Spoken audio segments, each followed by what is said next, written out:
John Trust Company and tax and private client practitioner, joins us to bring a common sense approach to money in a world of total insanity. Let's welcome Tony D'Angelo. All right, so in a world actually where they are cutting funding for, let's say, newspapers to do investigative reporting, same goes for television stations, certainly radio stations as well. Tony D has taken it upon himself here in the last couple of weeks to dig some more. In fact, he's caught the attention of everybody in the state of Connecticut with last week when he went step by step over some of the potential, let's say, misappropriate actions from the governor and his wife and some business dealings. And he literally laid it all out last week, and I actually played it for everybody yesterday again during the Lee play early in the morning. And Tony's got more stuff to add on top of last week. So, Tony, first, good morning, and thank you for doing all this work. Oh, and good morning, and proud to be among you guys. You know, Lee, I'm so happy you raised that about, investigative reporting being funded in this world of just total chaos and craziness as we were talking off the air. I just want people to understand, and wherever I go, it's that just because something like police or journalism or education or medicine, there's good and bad in everything. I mean, in this business, I've had crooked clergy. I've had nurses who stole. I've had lawyers who were saints. I mean, can we just judge people as people? That's my editorial comment of the day. That's the best way to look at life. Just, you know what you are, and you're either a good person or you're not a good person. And there are, good people of all different colors, and there are bad people of all different colors. Absolutely, and amen. It's really pretty simple. All right, so let's go. Kick it off. Okay, so I'd like to recap where we were last week on this continuing saga of the current governor of the state of Connecticut. Now, just to remember, we had a Cayman Island fund of $800 million that was set up 2 months after the convening of an ethics panel. These are the highlights, the things that kind of catch my curiosity. We have no idea in the state who owns Thermo Fisher Scientific shares. We'll get into that in a little bit. The ethics panel of May 2019 was really kind of an absolute joke because the most obvious abuse that could be made, they never even looked at. Perhaps that was intentional. I do not know. We have no idea who the investors in the Cayman Fund are, because it's the Cayman Islands. Again, secrecy. There is a possibility here, it's kind of ironic, that if Annie's working this Cayman Fund in Connecticut, she might be evading state income taxes because there's a situs rule. Where is the corporation actually settled? I'll, let people ponder that a little bit. And the One Life medical investment, the absolutely right thing at the right time, the perfect little go-to app for testing COVID-19 symptoms shows up, bang, right on cue. The advanced CT tax exemption falls in shortly thereafter. Right after that, we're in COVID hell. Kind of makes you wonder, doesn't it? Now, again, you like peanut butter, you love Skippy. This week's occurrences, here I was last week, and I'm thinking, Lee Elci, I'm the biggest idiot in mankind. I am going through, I'm spending hours, I'm trying to figure out all these loop-de-doops and going to the SEC site and trying to draw strings. This week, Ned Lamont made it so easy for us and for me. June 1st, I'm not on Twitter, but he is, and he tweets. And there's something called SEMA-4, SEMA-4. It is a testing and diagnostic capability concern. And he says, having partners like SEMA-4 will help scale up our test capabilities and aid our efforts to keep Connecticut healthy. Okay? That's kind of curious, says Tony D'Angelo. So what does he do? He goes over to the SEMA-4 site. SEMA-4 lists the partners. In other words, these are the people who are putting the money on the horse. We have Oak HCFT and Lamont, and something called Connecticut Innovations. We'll get into Connecticut Innovations in just a bit, but just let's look at the Oak HCFT connection for a moment. We have the Lamont family. I'm assuming, they have joint finances. I've never seen their tax returns. I think they were maybe shown for about 10 minutes one time in a conference room. But government money is paying for these testings, and the Lamonts are profiting. I mean, it's like, there's nothing covert here. This is like, immediate hitting me in the head. There's something terribly wrong. Also, this Connecticut Innovations, which is a group of like a public-private partnership. The person who heads it, his name is Matthew McCoo, if I'm pronouncing that correctly. He writes a very nice essay about how he went to Josh Gabali. We spoke of him last week, the chief operations officer, the chief executive officer of the state, as to SEMA4 was there, and they were right on a dime, and they did a wonderful test for us. And I'm so grateful we have people helping us for this, and I'm thinking to myself, out of all the people in the world, somehow SEMA4 was the best people to go to. Did you ever hear of the words fiduciary responsibility? Did you ever hear of the word honest services? Something doesn't look honest to me. So here I was last week thinking, oh, my Lord, the guy comes right down Broadway. I mean, I couldn't believe it. That's the beginning, okay, which kind of leads us to where we head this week. This trail kind of goes way back. If you go to 2006, when Ned was running for the Senate against phony Joe Lieberman, and one of Ned's biggest backers was George Soros. Now, I haven't really developed connection on that yet. I don't think George and Ned ever really had a falling out. It's almost like you can walk up to Ned and say, hey, Ned, when did you know George and when did you stop knowing him? I haven't really developed that, but it kind of piqued me because Soros is an investor. He's a player. He plays in things. And, this is how he gets his work done. Move it down a little bit. And this is something that I can and I can't. But the can't is going to stick out and hit you in the head. We spoke about this over the course of probably it was the late fall. There's a gentleman by the name of Arthur House. He was the state's cybersecurity risk officer, and he separates from service. It's not really clear what happens. He's part of the Malloy contingent that came. If he jumped or if he pushed, but he said, there's a lot of uncertainties here, and I think I should move along so they can do what they want relative to, quote-unquote, getting their people in. Now, Josh Gabali, and this is a Hartford Business article, is charged with, quote-unquote, I will have the new officer. It is my job to get this particular person. It seems kind of innocuous. Okay, now, so start your taxi meter running. Come down to December 11th of 2019, and, we were heavily involved in this whole thing. Mr. Sasser, God bless him, is busting his head open. And, when you get more into this thing with Ned and Thermo Fisher and Jackson Labs, and you sometimes wonder about who's really pulling the strings here. And Ned's economic plan, which he started to go through in February as to, this is why we need tolls and tolls are critical and whatever. And I'm beginning to think, does this guy have an original idea in his head? And guess what? When it came to tolls, he didn't. The model he borrows from, and this is, and again, I apologize, it's a lot of information. It's called the Boston Consulting Group's Sustainable Economic Development Assessment. And it's, quote-unquote, using predictable revenue streams. What is more predictable than a bunch of cars going over an interstate going beep, beep, beep, beep, beep, beep, beep? So basically, Ned says this is what we're going to do. Boston Consulting Group, and I want to make this very clear, is not this little ingenue that walks in that's going to help us with COVID-19. They are a player.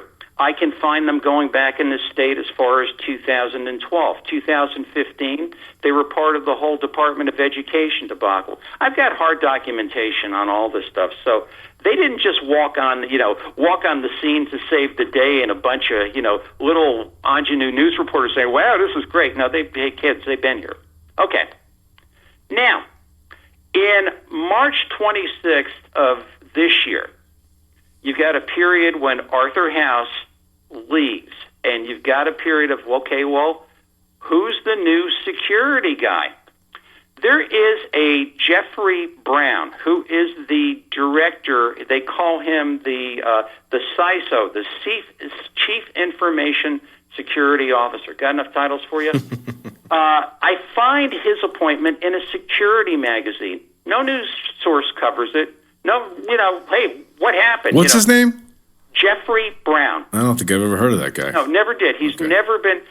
So it's sort of like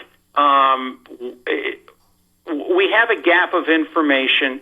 Does he come into a job innocently? I've done that, and I've found holy hell. Or was something happening in between? You don't know. I mean, I have a big question in my mind because Boston Consulting has been in this game for a while.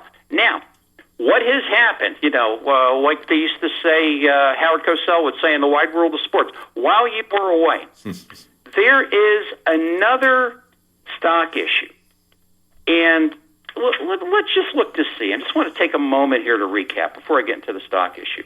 Look at all the lies we've been told. And yes, they're lies. Started with Candace Owens and the baby. We then went through on this show the funny COVID death counts. We were told Advanced Connecticut is an advisory board. We found out something different about that. We were told Reopen Connecticut is a dedicated bunch of public servants, and we were waving at Indra as she was getting in her car and driving to Florida. We were also told that Advanced CT and CERC are the same. I made a post on that this week. There's absolutely no similarity whatsoever. They're different organizations. They have different tax ID numbers. And last week we had the funny seal. So, okay, I'm suspect. I don't think I'm being told the truth. Now, Don't forget, by the way, I don't mean to interrupt you, but okay. Tolls only on trucks. We can go all the way back if you remember. There's a whole list of them. Absolutely, and it's just we've been it's been one little dip drop after another. Now, in this gap of whatever you want to call it, there's two very significant things here.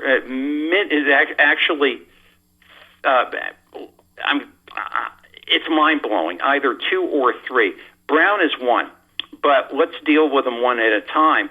There is a new issue of stock called Cast Light Health. And I misspoke last week. I said there are 3 Oak entities. Well, we got a bunch more. There's Oak Investment Partners, Oak Associates 12, Oak Management. So there's at least 6, and Lamont. So we've got 4 players. With Cast Light Health. Cast Light Health is a medical testing facility. They each buy 2.9 million shares of Cast Light Health during the same time. So there's One Medical and Cast Light Health. Not only do you strike lightning in a bottle once, you do it again. This is absolutely unbelievable. You're like Julius Caesar on the old Abbott and Costello skits. You never lose. Okay, so take that down a little bit, and then I believe it was the middle of May when we were told about the Boston Consulting Group's contract. Now, as I was going through this, Lee, I said to myself, what is the contract? Where is the contract? What is the contract? We have legislators that are running around, we know nothing. We know nothing. We need to be told. And I poked back. One of the emails, I, like you, get circulations from people in the legislature. One of the emails that a legislature sent, I won't say a he, I won't say a she, but you can go back, you can find it, references the contract. So what does Angelo do? He clicks on it and he reads it. And this is, honestly, I don't know whether to laugh, cry, scream, or throw up. This is a contract that was dated May 1st, signed May 9th by Josh Gabali. And there's references to, this is what we're going to do, it's 15 pages, data analytics, and we're going to help you in the pandemic. Now, we were told this is a bunch of scrubby little Ivy Leaguers with clear hearts that are going to help us find information. Page 3 of the contract, What we're going to be supervising is testing and contact tracing, Q&I, questions and innovations, or questions and information, I should say, and active monitoring. They look for a unique identifier in contact tracing. It's like when you give blood. You go and you give blood and they give you a number. Okay, that's Lee Elci's blood, but they don't know Lee Elci's name. We're going to get into that in just a moment. But I noticed a lot of the state accounting firms were running this information or this particular thing on their websites, and then they took it down. Realizing that there's an issue here with confidentiality that we're going to get to in a bit. And one of the things in accounting, in any kind of taxation that you practice or anything relative to do is, client security and information. You've even got a couple of accounting firms, believe it or not, who have developed contact tracing apps. Some of them are players in the state. Go figure, it's there. So, in this contract, not to get too far because there's just so much information here that's absolutely mind-blowing. The client is the state. The state will deliver all required documentation. Okay, what the heck does that mean? There's the product. What is the product? Now, again, what's the information? Folks, you got to read. For the purposes of facilitating execution of this program, number 9 in the opening letter, the following BCG product will be used. It's called Key by BCG. It is a comprehensive data management system. Keep that in your mind. Move this thing down a little bit. They talk about the fees and they say right in the we have a relationship with the state of Connecticut. Yeah, you go way back. You go back to the flood, for crying out loud. And they talk about the terms of the contract and we're giving you a break because quote unquote you're a good customer. But one thing that nobody has covered, this contract is extendable until 2021. It's not some little $2 million, pop shot. They're helping this out. They can keep renewing again, and again, depending on when they get their work done. And we go by the signature of Mr. Cabali. This is the absolutely mind-blowing part to me.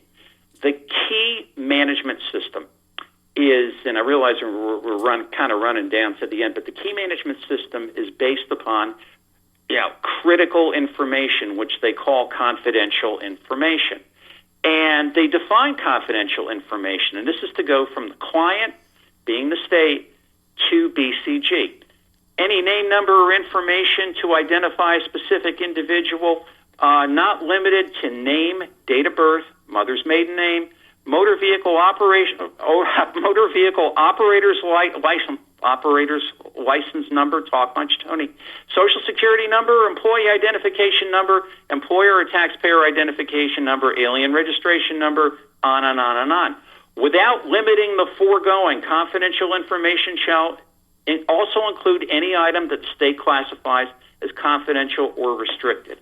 And I'm thinking to myself, Lee Elci, holy cow, this is information going to this consulting company in wherever they are, in Boston, in India, in England, and we don't know about it. Reading this contract, there sure as heck is the possibility. There's another story to that, and I know we're coming down to the end that I'll tell you next week about. I was involved in one of these cases for the state of Connecticut, and it's legendary, but I'm very concerned about what's taking place here. And, again, this is there. This is stuff we can read, and nobody's telling us anything. Another brilliant job by you tracking this stuff down, putting it all together. I have 2 questions because we are going to run out of time. One is, what is the fiduciary responsibility of the governor? We know that the president had to put all of his holdings in a trust or give it someplace else. Do we have any idea what the responsibility is of Governor Lamont and his wife, or his wife? Well, go back to John Rowland, and what they dragged John Rowland in was something called honest services fraud. And you can read a very good definition of honest services in the Wikipedia, which is you are to serve the state, impartially to the best interest of the state. And time and time again, this isn't happening. And number 2 is, you had mentioned that this consulting firm was going to present this. I think you said this was going to institute some kind of software too, right? To follow. Yeah, well, okay. With the contact tracing, I mean, Right. the master system is something called Key, which feeds on all that confidential information. Is it an app? There's a lot of apps being developed. I mean, Right. you can spend, I say to Kathy, you could spend 80 hours a week looking at this stuff, and it's just question after question. Yes, I think you can safely say they are involved in it. But I guess the side question to that is, if we pay them $2 million for their, consulting expertise, I mean, these apps or these programs cost tens of millions of dollars to put together. Look what it costs for us to build a website for healthcare. I mean, are we factoring that in? I mean, could they be saying you got $2 million for our services as consultants, but when you buy our app, that's another $40 million or $80 million or? Well, yeah, I don't know. and when you read down this agreement, there are references to quote unquote other agreements that may happen in Right. time. Yeah, it's certainly possible. I just want to say this real quick. Think of the security gap. Think of Mr. House leaving. Think of Mr. Brown coming. All this, as they say in the Hebrew Mishigas, happens in between. Tony, great job, sir. I'll talk to you next week, but thank you again. I can't thank you enough. Okay, thank you, pal. Well done, man. All that time and effort, Tony really, really does an incredible job.